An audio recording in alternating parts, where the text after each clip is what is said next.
जिन लोगों ने स्वामी विवेकानंद को कार्य करते हुए देखा है, उन्होंने अपने अनुभवों का दस्तावेजीकरण किया है। इन वृत्तांतों को एक साथ रखने से स्वामी जी की एक विशद छवि बनाने में मदद मिलती है।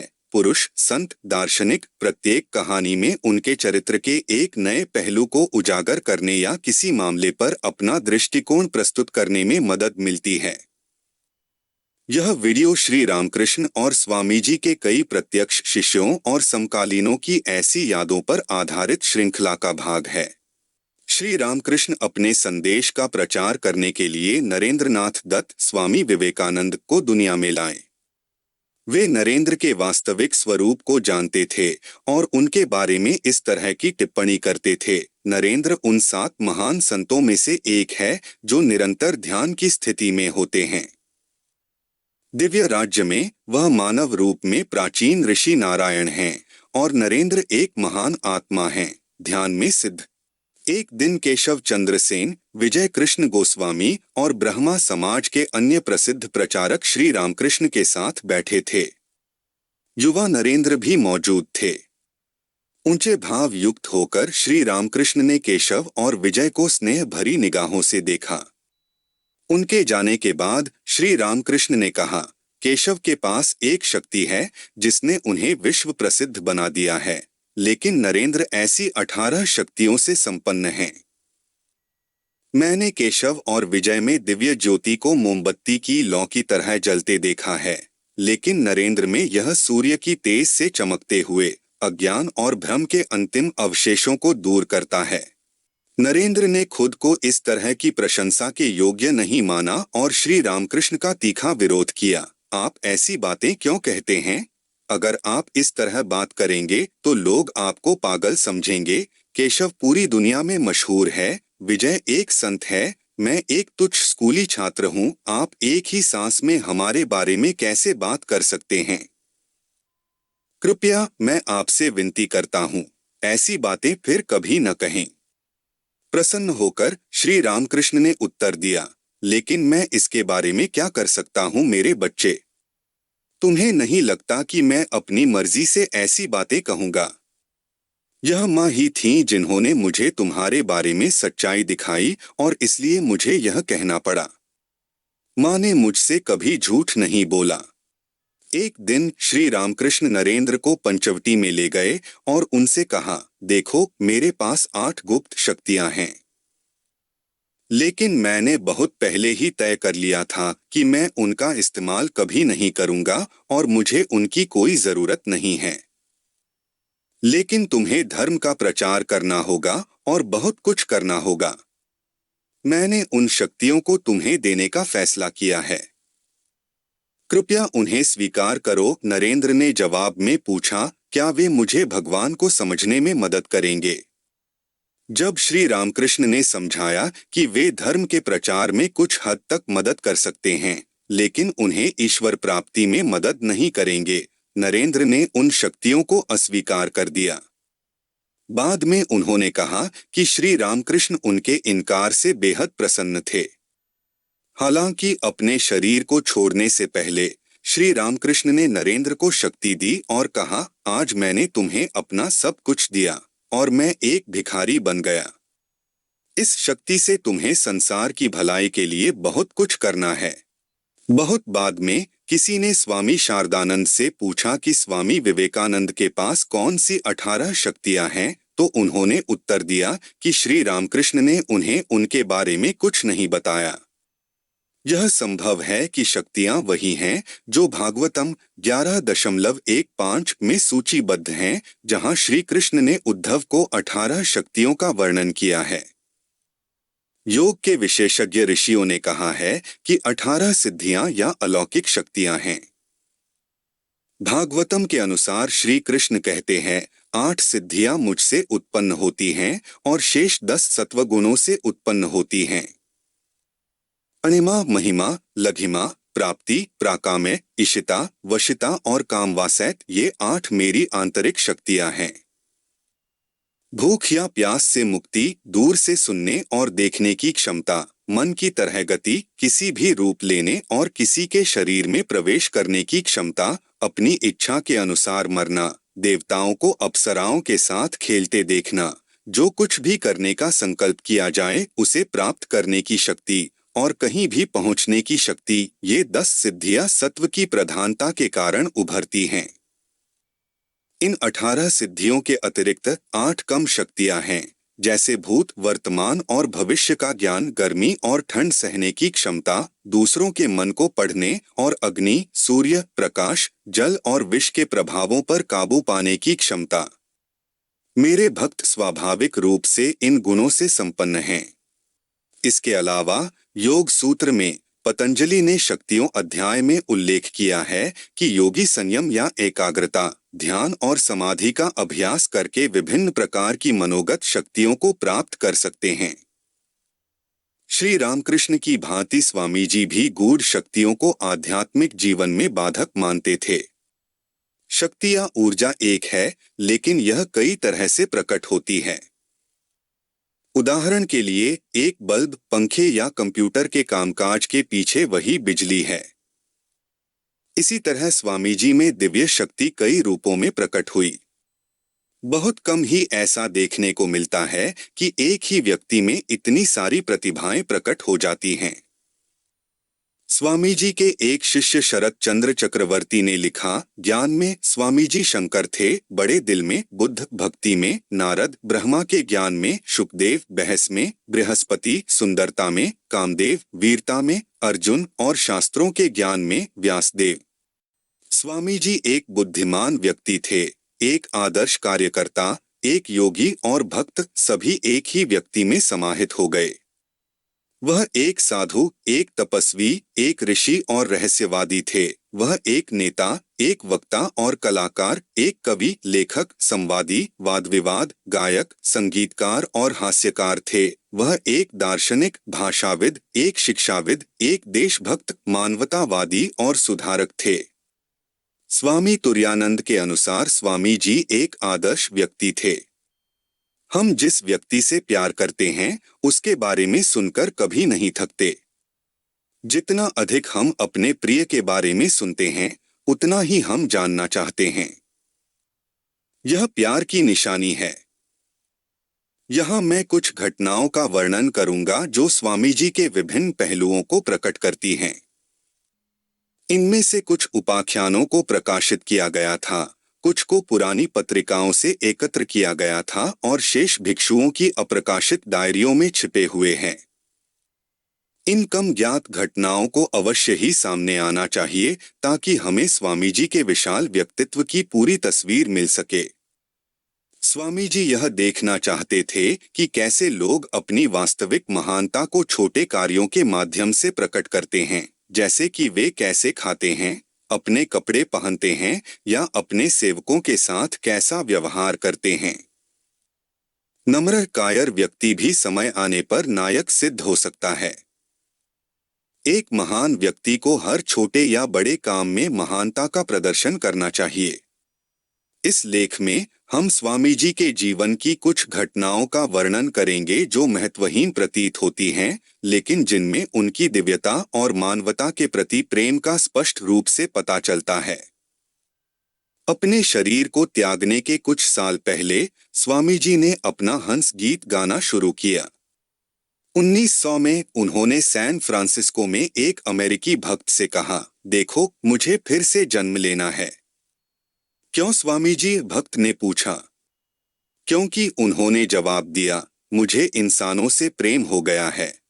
यह कथन मानव रूप में स्वामी जी नारायण की अंतरतम भावना और एक सार्वभौमिक व्यक्ति और मानव जाति के प्रेमी से उत्पन्न हुआ। स्वामी जी के भाई महेंद्रनाथ दत्त ने याद दिलाया, नरेन के आध्यात्मिक विषयों का मुख्य लक्ष्य गुप्त शक्तियों को प्राप्त करना नहीं, बल्कि ऐसी शक्तियों पर नियंत्रण प्राप्त करना था। उन्होंने वस्तुगत दुनिया से पूरी तरह से अलग होने की मांग की। उस समय उनका विचार था, कौन जीतेगा, मैं शुद्ध चेतना या तुम वस्तुगत दुनिया? दुनिया मुझ पर हावी नहीं हो सकती, मैं इसे जीतूंगा। गिरीश घोष ने एक बार मुझसे कहा था कि नरेन ने उनसे कहा, माया मुझ पर हावी होने की कोशिश कर रही है और मैं उस पर हावी होने की कोशिश कर रहा हूं। कोई समझौता नहीं हो सकता। या तो माया मर जाएगी या मैं मर जाऊंगा। हम दोनों का एक साथ अस्तित्व नहीं हो सकता, गिरीश ने बाद में कहा। नरेन के पास कितने उच्च विचार थे, क्या दृढ़ संकल्प थे, मैंने ऐसी बातें कभी नहीं सुनी।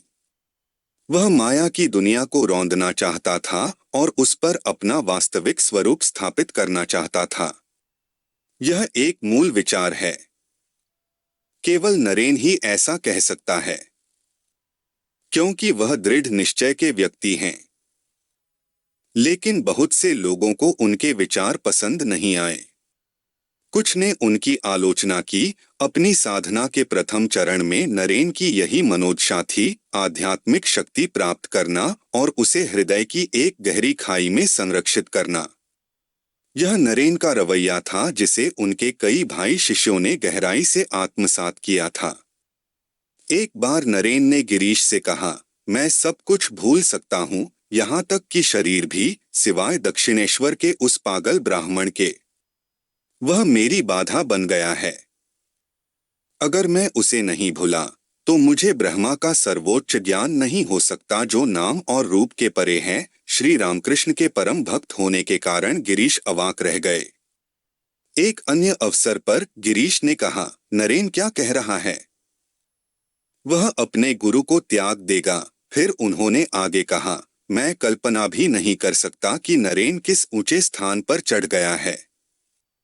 वह कह रहा है कि दक्षिणेश्वर का पागल ब्राह्मण उसके लक्ष्य में बाधा है। इस तरह का रवैया केवल नरेन के लिए ही संभव है। एक दिन बातचीत के दौरान एक सज्जन ने बताया कि स्वामी जी ने त्याग पर बहुत जोर दिया है। स्वामी तुरानंद ने उत्तर दिया, हाँ, यह सच है। लेकिन उन्होंने सेवा धर्म, मानवता की सेवा की भी शुरुआत की। यदि आप स्वामी जी के विचारों को स्वीकार करना चाहते हैं तो उन्हें समग्रता में लें, आंशिक रूप से नहीं। कुछ लोग ऐसे भी होते हैं जो काम ही नहीं करना चाहते। उनके बारे में श्री रामकृष्ण कहा करते थे, तैयार मक्खन उनके मुंह में डाल दो। ये लोग आसान जीवन जीना चाहते हैं। ऐसे लोग मठवासी मन्नतें लेने के बाद भी आध्यात्मिक तरक्की नहीं कर पाते हैं। वे एक ही स्थान पर बने रहते हैं। अपने जीवन का बलिदान किए बिना कोई दूसरों का भला नहीं कर सकता। इसके लिए असीम करुणा और धैर्य की आवश्यकता है। दूसरों की सेवा करने के लिए अच्छे स्वास्थ्य की जरूरत होती है, नहीं तो गुस्सा और निराशा महसूस होती है। स्वामी जी सत्वगुण के व्यक्ति थे। और किसके पास इतने महान गुण हो सकते हैं? यह अफवाह नहीं है। मैं उनके साथ रहता था और मैंने खुद देखा। रात 9 बजे वे ध्यान के लिए बैठे और सुबह 5 बजे उठकर फिर स्नान करने चले गए। मच्छरों ने उनके शरीर को इतनी बड़ी संख्या में ढक लिया था कि ऐसा लग रहा था मानो उन्होंने कंबल ओढ़ रखा हो। ध्यान करते समय वे भगवान शिव की तरह दिखते थे। ये सात्विक गुणों के लक्षण हैं, इंद्रियों और मन पर पूर्ण नियंत्रण और पूर्ण शांति। उन्होंने देखा कि भारत रजस्गुण गतिविधि विकसित किए बिना कोई प्रगति नहीं करेगा। इसलिए उन्होंने निष्काम कर्म, निस्वार्थ क्रिया का परिचय दिया। इस प्रकार रजस सत्व के साथ मिश्रित होता है। आम लोगों की सेवा करने में बहुत मेहनत लगती है। पहले उन लोगों के स्तर तक जाना चाहिए और फिर उन्हें धीरे धीरे ऊंचे स्तर पर उठाना चाहिए। स्वामी शुद्धानंद ने कहा, श्री रामकृष्ण के आदर्शों के अनुसार किसी के जीवन का निर्माण करना अत्यंत कठिन है। तो दयालु श्री रामकृष्ण ने हम जैसे सामान्य लोगों से कहा, मैंने 16 भाग किए हैं, आप उसका 16वां भाग करो। यह मुझे श्री रामकृष्ण और स्वामी जी के बीच हुई एक घटना की याद दिलाता है। स्वामी जी तब नरेंद्रनाथ थे। श्री रामकृष्ण के नियमित दर्शन करते थे। नरेंद्र ने स्टाइलिश हेयर कट किया था। श्री रामकृष्ण ने बिना कुछ कहे उनकी मूर्खता की ओर इशारा किया। नरेंद्र ने श्री रामकृष्ण की फैंसी सैंडल उनका हुक्का, गद्दे और गोल तकिया की ओर इशारा करते हुए जवाब दिया। श्री रामकृष्ण ने तब उनसे कहा, सुनो, मैंने भगवान को पाने के लिए घोर तपस्या की है। यदि तुम उसका 16वां भी कर सकते हो तो मैं तुम्हें कई गद्दों के साथ एक फैंसी बिस्तर पर सुला दूंगा। श्री रामकृष्ण के जीवन से प्रेरित होकर स्वामी जी ने कई वर्षों तक साधना और तपस्या की। जब स्वामी जी वेदांत का संदेश पश्चिम में फैलाकर अमेरिका से लौटे तो उनके पश्चिमी शिष्यों ने उन्हें एक स्प्रिंग बिस्तर और मुलायम गद्दे दिए। ये अभी भी बेलूर मठ में उनके इस्तेमाल किए गए कमरे में हैं। उस बिस्तर का उपयोग करते समय स्वामी जी श्री रामकृष्ण के शब्दों को याद करते थे और आंसू बहाते हुए सन्यासियों से कहते थे। कोलकाता में अपने स्वागत समारोह में उन्होंने अपने गुरु श्री रामकृष्ण का जिक्र करते हुए कहा, अगर मेरे द्वारा कुछ भी हासिल किया गया है, विचारों, शब्दों या कर्मों से, अगर मेरे होठों से कभी एक शब्द गिर गया है जिसने दुनिया में किसी की मदद की है, मैं उस पर कोई भी दावा नहीं करता, यह उसका था। लेकिन अगर मेरे मुंह से कभी अभिशाप गिरे हैं, अगर मुझसे नफरत निकली है, तो यह सब मेरा है, उसका नहीं। जो कुछ कमजोर है वह मेरा है, और वह सब जो जीवन देने वाला, मजबूत करने वाला, शुद्ध और पवित्र रहा है, उसकी प्रेरणा रही है, उसके शब्द, वह स्वयं। उसे मेरे माध्यम से नहीं आके। मैं केवल एक कमजोर साधन हूं। मुझे देखकर उसके चरित्र का न्याय न करें। यह इतना महान था कि अगर मैं या उनके किसी अन्य शिष्य ने सैकड़ों जीवन व्यतीत किए तो भी हम उसके 10 लाखवें हिस्से के साथ भी न्याय नहीं कर सकते जो वे वास्तव में थे।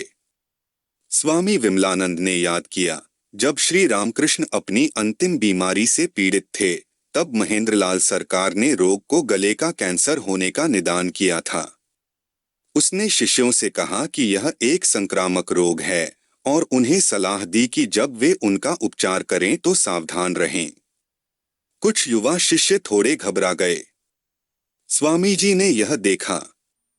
वे उस कमरे में गए जहां श्री रामकृष्ण लेटे हुए थे, श्लेष्म और मवाद के निर्वहन वाले बर्तन को देखा, उसे उठाया और अन्य शिष्यों के सामने उसमें से पिया। उस दिन से संक्रमण के विचार ने उनके मन को फिर कभी परेशान नहीं किया। स्वामी निर्लिपानंद ने याद किया, मुझे बरानगर में वह पुराना परित्यक्त घर याद है जो प्रेतवाधित होने के लिए कुख्यात था। दरअसल स्वामी तुरानंद ने मुझे बताया था कि उन्होंने वहां एक भूत देखा था। नरेंद्र बरानागर मठ के उन लोगों को दानव, राक्षस कहते थे जो इंद्रियों की दुनिया की परवाह नहीं करते थे। आप चाहें तो उस समूह के नेता नरेंद्र का ध्यान कर सकते हैं। उसे एक मुंडा सिर, अच्छी तरह से निर्मित, जीवंत, सुंदर, गेरुआ पहने सन्यासी के रूप में कल्पना करें, जैसा कि उनकी अमेरिकी तस्वीर में नहीं है जिसमें उन्हें एक स्टाइलिश बाल में दिखाया गया है। सरस्वती के प्रिय पुत्र कवि कालिदास भी उनके सौंदर्य का उचित शब्दों में वर्णन करने में असमर्थ होंगे। ऐसा लग रहा था जैसे वह किसी प्रख्यात कलाकार की रचना हो। उनकी विशाल कमल जैसी आंखें तुलना से परे थीं। एक बार स्वामी जी की आंखों की ओर इशारा करते हुए स्वामी शारदानंद ने कहा, मैं उन आंखों का वर्णन कैसे करूं, और फिर चुप हो गए। एक शिष्य ने कहा, जब स्वामी जी बलराम बसु के हॉल में सोए तो मैंने देखा कि उनकी पलकें पूरी तरह से बंद नहीं थीं। उनकी आंखें भगवान शिव की तरह आंशिक रूप से खुली थीं। मुझे स्वामी जी को बेलूर मठ में 1-2 बार देखने का सौभाग्य प्राप्त हुआ। मैंने उन्हें बहुत रिजर्व पाया। मठ के सदस्य उनसे डरते थे। एक शाम हम नाव से बेलूर मठ गए और पुलिन हमारे लिए लिविंग रूम में गा रहे थे। लेकिन संगीत बंद हो गया जब हमने स्वामी जी को नीचे आते सुना। हमने श्री रामकृष्ण के शिष्यों से सुना कि स्वामी जी बहुत गहरे और गंभीर व्यक्तित्व के थे। गंगा के तट पर चलते हुए वह अपनी सुरीली आवाज में गायत्री आह्वान मंत्र का जाप करने लगे, आया ही वरदे देवी। हे आराध्य देवी गायत्री, आप अपने आप को हमारे सामने प्रकट करें, फिर वह आंगन में आम के पेड़ के नीचे आए और समाधि में चले गए। स्वामी प्रेमानंद और अन्य शिष्य बेहद चिंतित थे। स्वामी जी की आंखें हिबिस्कस की तरह लाल थीं और उनके कदम ऐसे लड़खड़ा रहे थे जैसे कि वे नशे में हों। धीरे धीरे वह भाव भंग हो गया और वे काफी देर तक आंगन में घूमते रहे। कभी कभी वे जोर से कुछ कहते थे। हमने उन्हें दूर से देखा। जब वे अच्छे मूड में रहते थे तो वह बहुत मिलनसार होते थे, जानवर भी उनके पास आ जाते थे। उनका चुंबकीय व्यक्तित्व था। उनके बारे में ठीक ही कहा जा सकता है कि जब वे हंसे तो सभी हंस पड़े और जब वह रोया तो सब रोए। एक बार उन्होंने मुझे आत्मनिर्भर होने का निर्देश देते हुए कहा, किसी से सेवा मत लेना, अपना काम खुद करो। निश्चित रूप से जानो, कोई भी कार्य महत्वहीन नहीं है। स्वामी विमलानंद लिखते हैं, बरानागर मठ में रहने के दौरान स्वामी जी बीमार हो गए थे और उनके लिए शहर छोड़ना जरूरी हो गया था। उनके भाई भिक्षुओं ने स्वामी जी के स्वास्थ्य के लिए बहाल करने के लिए कोलकाता के उत्तर पश्चिम में लगभग 200 मील की दूरी पर शिमुल तला जाने के लिए कुछ रुपए एकत्र किए। एक दिन जब स्वामी जी खाना खाने जा रहे थे तो उन्होंने देखा कि कुछ गरीब लोग उत्सुकता से उनके दरवाजे पर प्रतीक्षा कर रहे हैं। पूछताछ करने पर उन्हें पता चला कि वे उस पानी की प्रतीक्षा कर रहे थे जिसमें चावल उनकी भूख को संतुष्ट करने के लिए पकाया गया था। स्वामी जी ने तुरंत उन्हें अपना भोजन दिया और कोलकाता लौट आए। स्वामी जी दूसरों को कष्ट सहते नहीं देख सकते थे। एक दिन स्वामी जी को किसी काम से शहर के दूसरे छोर पर जाना था। वे अपने साथ अपना ट्राम किराया, शायद एक आना ले गए और घर से निकल गए। जैसे ही वे कार में कदम रखने ही वाले थे, संकट में एक व्यक्ति उनके पास आया और उसने मदद मांगी। स्वामी जी ने तुरंत उसे वह दिया जो उनके पास थोड़ा सा पैसा था, जो कि उन दिनों में एक अच्छा रकम था, और अपने गंतव्य की ओर चल पड़े। स्वामी जी की दूसरों के प्रति ऐसी सहानुभूति थी। स्वामी जी के भव्य चरित्र का एक ही वीडियो में वर्णन करना मेरे लिए असंभव है। इसके लिए मैं आप सभी श्रोताओं से क्षमा चाहता हूँ। मैं उनके बारे में कैसे बता सकता हूँ?